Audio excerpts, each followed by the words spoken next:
Hello guys, welcome back to my channel. If you're a new subscriber, hi, my name is Peace aka Oseka. Welcome back to my channel, and if you're an old subscriber, thank you so much. And OG, thank you for your likes, your comments and engagement. And if you have been following and you've not subscribed to my channel, kindly hit the subscribe button and the notification bell below so that you'll not miss out on any school update that I'll be uploading in the channel. Alright, without further ado, let's get right into the video, shall we?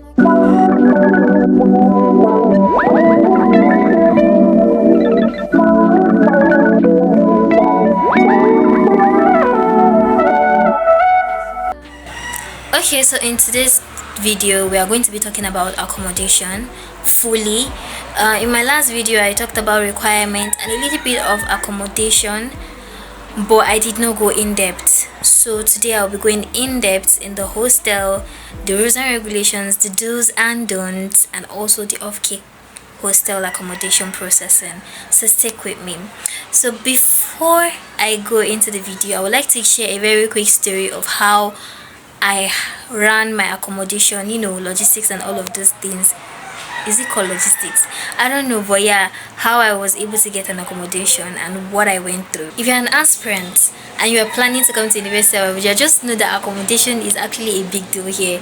When I applied for University of Abuja, my intention was to stay in the school hostel, and so that it would be easy to access class and anything, no much spending on fare and all of those things. But it didn't work out that way because firstly I gained admission late, and before I could even accept do the whole necessary registration, hostel accommodation had already been booked. It has been fully booked, and the ones I was seeing were 300k. That's I think the PG hostel and all of those things. So before I could even get an off-K campus accommodation, it took me a month. That's how accommodation can be stressing and hard to get in Abuja. So that's a very very quick story, just to brush up, to just let you know how accommodation is very important here as a student. I'm going to start with the school hostel. So we have different type of school hostel. We have the public hostel and also the private hostel. Literally, because I don't stay in school hostel, I took my time to make inquiries about all the hostels in detail with the help of a friend. The first one on my list is the old boys hostel slash old girls hostel. That one is 8 in a room, and you're going to be sharing bathrooms and kitchens with everybody, and the payment is 20,000 naira. So the second on my list is the new girls slash new boys hostel.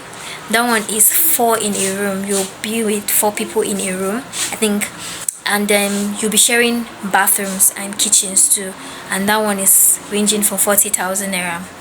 Yeah, that one is 40,000 naira. And the third one on my list is the middle girls hostel. That one, you are going to be 4 in a room, but you'll be sharing bathrooms, and it's ranging from 25,000 naira, I think. Yeah, it's 25,000 naira, not even I think. It's 25,000 naira, and that is that for public hostels in the school. So we're going to be moving into the private section. So for the private hostel, we have international boys and girls hostel. So for the international boys and girls hostel, we have only 3 in a room. The settings is 3 in a room, and you have your private toilet in each room. You don't have to share your toilet with everybody. Your roommates are the people you are going to be sharing bedrooms with. That's each room have their own toilet. Do you get it?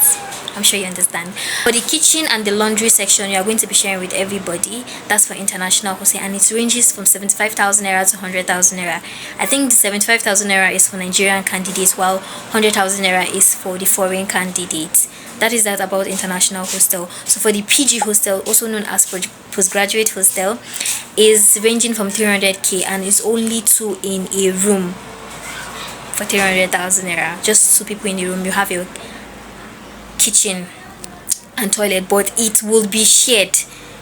I think, yes, I think that one is shared. For the postgraduate, you have to share your toilets and your kitchen with everybody. You don't have a bedroom in your room. It's like a general toilet for 300k. Okay, so for the last hostel is known as the Adam Baba hostel. That one is a private hostel for only boys. I think it's only for boys, and you have to have a CGPA of 3.5 and above before you can apply for that hostel. Like, and also it's eight in a room, so you have to share it with eight people. And I think the bedrooms and the kitchens are also shared, with the laundry sections are also shared. So that is how that about all the hostels in the school and their price range and also their settings. So now let's move on to the rules and regulation and also how to get these hostels. So firstly, I'm going to be talking about how you get these hostels before we move into the rules and regulations. So for the public hostel, I think you have to ballot. That is for the old girls hostel, new girls hostel, mid girls hostel, also for boys too.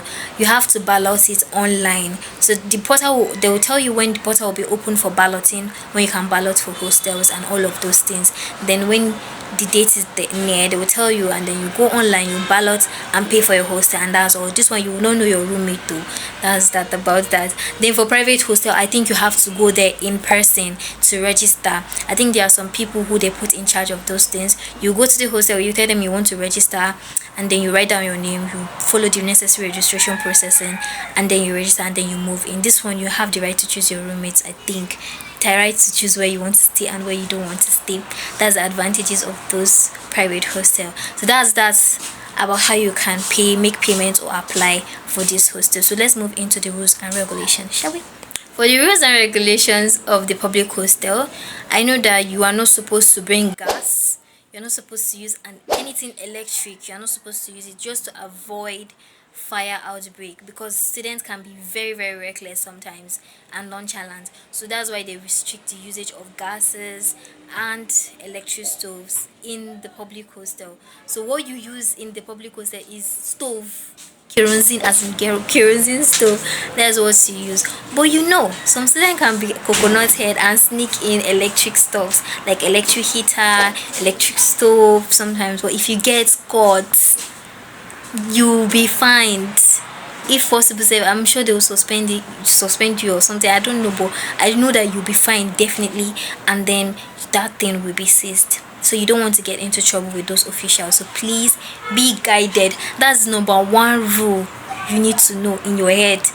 Even if you are sleeping, please do not be part of the people who sneak in all those things. I know it can be hard to manage stove, but what can you do? So yeah, that is that about that, I think. And then the second rule is you're not allowed to bring in people for squatting. But again, students can be coconut head, so some people can bring in people. You see people, this room that is supposed to be for 8 people, you'll be seeing like 10 people inside sometimes. So for boys sometimes, so it can be very very crazy. So those are the rules that I know of so far. That is the rules so far for the public hostel. So for the private hostel, I don't think that they have rules. I think the only rule that they have there is that do not bring anybody to squat in with you. I think it's really been taken seriously there. But during exam period, people who stay off campus and they have friends there, they usually allow during exam. But on a normal day, they don't allow unless you sneak in your friend. But it is not allowed. If you are caught, you'll be fined. That one, they take it seriously in the private hostel. I think that is that about the do's and don'ts of the hostel. But if you're in University of Abuja and you feel like there are more, tell me in the comment section so we can learn. Everybody will learn and everybody will get informed. But those are the ones I know, because I don't stay in school hostel. So let's move into the next session. What do students do? How do students manage their properties after each semester? So that's the question I'll be using this opportunity to address. So for people who stay in the hostel, because I feel like every semester or session, the school takes their time to fumigate the hostel, so that when students will be resuming, they will not see anything, all these reptiles and all of those things like mosquito. So they will ask all students to leave or vacate the hostel, so that they will be able to fumigate it before they resume. But I feel like this action is being taken every session. Every session is being done, not every semester. It is not every semester. It is when you are done with your first semester, second semester, when you know that you're done with the session and your holiday is going to be long. That is when they usually fumigate, not semester. Sometimes semester breaks are not always that long. Do you get it? So that is being clear. So another person asked me that do they have to pay every semester, and how does it work?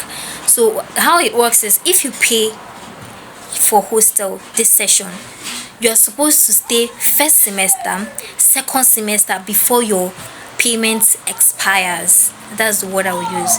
So once it's second semester, once you're done with second semester, you're done with the session, you're supposed to vacate. You're not allowed to pay first semester and second semester. You only ballot once. So once you are done for that session, you are expected to vacate that room and then ballot for another hostel. You get in for those people who will be coming in next session. So that is how the payment is made, and that's how the payment duration lasts for. I hope I'm being cleared. Add one more point to it. Just know that these hostels that I've mentioned are located in the main campus. That's their permanent site. All the campuses are located in the permanent site, but that does not mean that there are no campuses in the mini campus. There are also hostels in the mini campus. There are also hostels. People who also stay in the mini campus hostel is also available. I don't really have idea of how the mini campus hostels work, but I feel like it's literally the same processing and the same amount too. Yeah, so that's that about that. So let's dive into the off-campus accommodation. So for the off-campus accommodation, there isn't really much to talk about. What I would say is that if you're looking for accommodation off campus, please ensure you go through a legit agent if you don't really know your whereabouts, because there are a lot of scammers. So I wouldn't want you to fall into the hands of scammers. So if you are looking for house, know that there are two major locations for houses around the campus area. We have the ones at Ido, then the ones at Giri.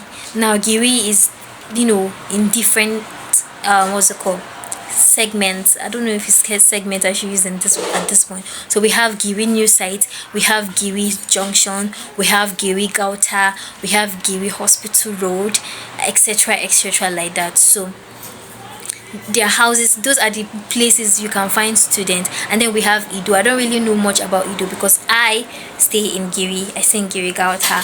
So both houses in these two locations are, well, I won't really say quite expensive, but they are expensive. It ranges from I think 150,000 naira to 500,000 naira for self-con. Yeah, the houses that you get for like 75 might just be a room with no kitchen and no toilet. Maybe the toilet is a pan toilet outside, and no toilet at all. So that's that. But if you're looking for a standard accommodation, you can get from 150, if one might say 150, 200 actually, because it's very scarce to get houses for 150 these days. Even if you get, it might be like old houses. So if you're looking for a tiled standard running water with lights, just budget from 250,000 naira to 500k for the off campuses, both for Ido and Giri Gauta. Giri Gauta is quite expensive, so Giri in general is quite expensive. Houses are quite expensive in those locations. So those are the only locations that I know of that are student areas of campus. Then we have also people who say it's in Gwagwalada area too. I don't really know much, but it should be in the same range. So basically that is that about off-care accommodation. There's no really much. I would just advise that you go through a good agent that is legit. Don't go through people who will scam you. If you sense that this person is not really right, just immediately stop that transaction, because people can scam you of your money. So be wise. You have to be wise and vigilant. So that is.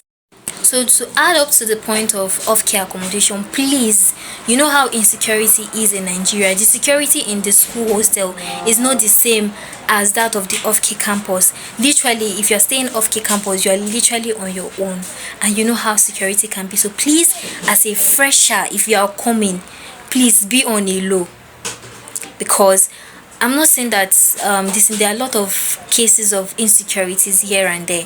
Be on a low. Stop. Don't. I know that you have money. Oh, your daddy is the richest man in the whole world. I get it. I'm just being sarcastic. I'm so sorry if that feels offensive, but just be on a low. Make sure you lock your door when you ought to.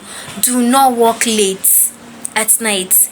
Do not work late at night. Don't be working at night with your phone not just walking with your phone anyhow. Please be careful. Oh, you are coming to school here. The school is not responsible for your security outside campus, so please, as a fresher, be vigilant, stay safe. That is the advice I would just want to add to this whole of K campus. And please stay safe, guys. That's that. Alright guys, with that being said, that is the end of today's video. If you have any questions for me, please do well to drop them in the comment section. And if you feel like I didn't really mention one or two, you can also feel free to reach me out in the comment section. I'm always there to answer your questions. Time will not permit me to go in depth about some of the topics I want to talk to you about in this particular video, so I'm dedicating another video where I'll be talking to you about mistakes you should avoid as a fresher in the University of Abuja or Abuja as a whole. This is going to cover both school, lifestyle, and even security and even health too. So in my next video I'll be talking about all those things. So with that being said, guys, that is the end of today's video, and I'll see you in my next video, guys.